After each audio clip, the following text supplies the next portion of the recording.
بسم اللہ الرحمن الرحیم۔ السلام علیکم۔ میں محمد غالب نشتر RK+2 ہائی اسکول چندوا۔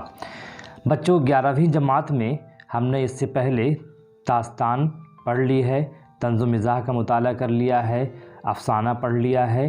اب اگلے صنف کی باری ہے مضمون۔ ہمارے یہاں مضمون ایک شامل ہے جس کا نام ہے سر سید مرحوم اردو لٹریچر، جس کے لکھنے والے ہیں علامہ شبلی نعمانی۔ جیسا کہ ظاہر ہے سر سید احمد خان اور علامہ شبلی نعمانی کے درمیان ایک قریبی رشتہ دار دوستی یاری تھی اور وہ سر سید تحریک سے وابستہ تھے، اسی لیے اسی سے متاثر ہو کر سر سید مرحوم نے شبلی نعمانی نے سر سید احمد خان کے حوالے سے سر سید پر ایک مضمون لکھا ہے جس کا عنوان ہے سر سید مرحوم اور اردو لٹریچر۔ سر سید کا تعلق اردو کے حوالے سے ہے، اردو تحریک کے حوالے سے ہے۔ سر سید نے ایک بڑی تحریک کی بنیاد ڈالی تھی جس کا نام ہے علی گڑھ تحریک، جس کا دوسرا نام ہم کہہ سکتے ہیں سر سید تحریک۔ اس تحریک کا مین مقصد یہ تھا کہ ادب برائے ادب نہ ہو بلکہ ادب برائے زندگی ہو، ادب ایسا لکھا جائے جسے ہم زندگی میں اس کا اطلاق کر سکے۔ اس لیے ہم دیکھتے ہیں کہ 1857 کے بعد جو بھی اصناف اردو ادب میں انگریزی ادب کے توسط سے آئی ہیں، ان میں زیادہ تر کا موضوع یہ ہوتا ہے کہ وہ نئی اصناف ہونے کے ساتھ اس میں ادب برائے ادب کے بجائے ادب برائے زندگی کا عنصر زیادہ ہوتا ہے۔ اب دیکھ لیں نذیر احمد کو دیکھ لیں، جو اردو کے پہلے ناول نگار ہیں اور جن کے جتنے بھی ناول ہیں، میرۃ العروس، بنات الناش، توبۃ النصوح، ایامہ، رؤیائے صادقہ، ابن الوقت، تمام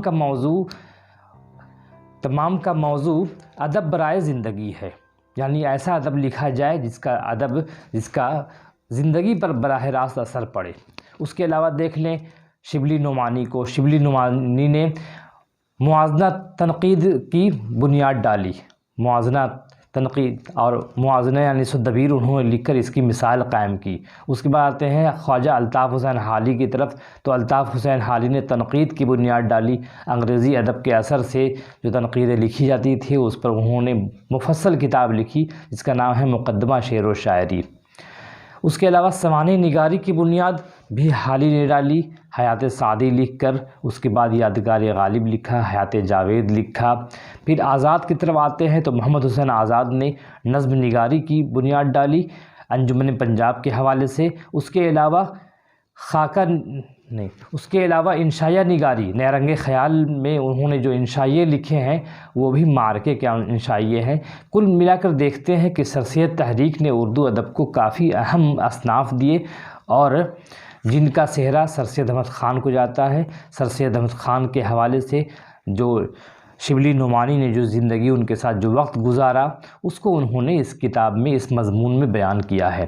مضمون جانتے ہیں کہ کسی بات کو مدلل انداز میں کہنا مضمون کہلاتا ہے۔ اس میں مضامین کئی طرح کے ہو سکتے ہیں، ہر پس منظر کے حوالے سے ایک مضمون لکھا جا سکتا ہے۔ مضمون کی کئی قسمیں ہیں۔ اگر ہم کو کھیل کود پر مضمون لکھنا ہے تو اس کو ہم اسی تناظر میں لکھیں گے۔ عید الفطر یا کسی تہوار پر مضمون لکھنا ہے تو وہ اسی تناظر میں لکھیں گے۔ ہاں البتہ مضمون لکھنے کے لیے 3 چیزیں ضروری ہیں۔ سب سے پہلے تمہید باندھنی ہوتی ہے۔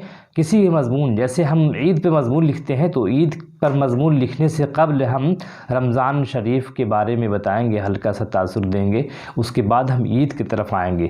براہ راست کسی موضوع پر نہیں آنا ہے بلکہ تمہیدی جملے کے طور پر ہم دیکھیں گے کہ تمہید میں کیا باتیں بیان ہو سکتی ہیں۔ اس کے بعد آئے گا نفس مضمون۔ تمہید کے بعد نفس مضمون، مطلب مین مضمون کیا ہے، اہم جو بات کہنی ہے وہ ہمیں بیان کرنی ہے تاکہ لوگوں تک وہ بات پہنچے۔ اس کے بعد مضمون لکھنے کے بعد آخر میں اس کو اختتام کرنا ہے، دھیرے دھیرے انجام تک لے جانا ہے تاکہ قاری کو، پڑھنے والے کو بوریت کا احساس نہ ہو اور انہیں یہ بھی نہ لگے کہ اچانک کوئی مضمون ختم ہو گیا۔ لہٰذا 3 باتیں ضروری ہیں، تمہید ضروری ہے، نفس مضمون ضروری ہے اور اس کے علاوہ اختتام ضروری ہے۔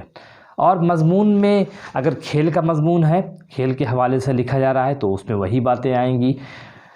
شاعری کے حوالے سے بات ہو رہی ہے تو شاعری کی بات ہوں گی۔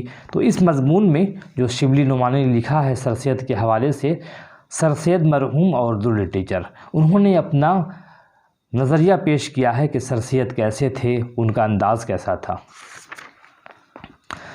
وہ لکھتے ہیں ایک جگہ، سر سید کی انشا پردازی کا کمال یہ ہے کہ ہر قسم کے مختلف مضامین میں کچھ نہ کچھ بلکہ بہت کچھ لکھا ہے، اور جس مضمون کو لکھا ہے اس درجے پر پہنچا دیا ہے کہ اس سے بڑھ کر ناممکن ہے۔ فارسی اور اردو کے بڑے بڑے شعراء اور نثار گزرے ہیں، لیکن ان میں سے ایک بھی نہ تھا جو تمام قسم کے مضامین کا حق ادا کر سکتا تھا۔ فردوسی بزم میں رہ جاتا ہے، سعدی رزم کے مرد میدان نہیں، نظامی رزم و بزم دونوں کے استاد ہیں، لیکن اخلاق کے کوچے سے آشنا نہیں۔ ظہوری صرف مدحیہ نثر لکھ سکتا ہے، برخلاف اس کے سر سید نے اخلاق، معاشرت، پولیٹکس، مناظر قدرت وغیرہ سب پر لکھا ہے، اور جو کچھ لکھا ہے لاجواب لکھا ہے۔ سر سید نے انشا پردازی کی ترقی کے جو طریقے ایجاد کیے ہیں، ان میں سے ایک یہ تھا کہ بہت سے اعلیٰ درجے کی انگریزی مضامین کو اردو کا قالب پہنانا، لیکن ترجمے کے ذریعے سے نہیں، کیونکہ یہ طریقہ اب تک بے سود ثابت ہوا ہے، بلکہ اس طرح کہ انگریزی کے خیالات اردو میں اردو کی خصوصیات کے ساتھ ادا کیے۔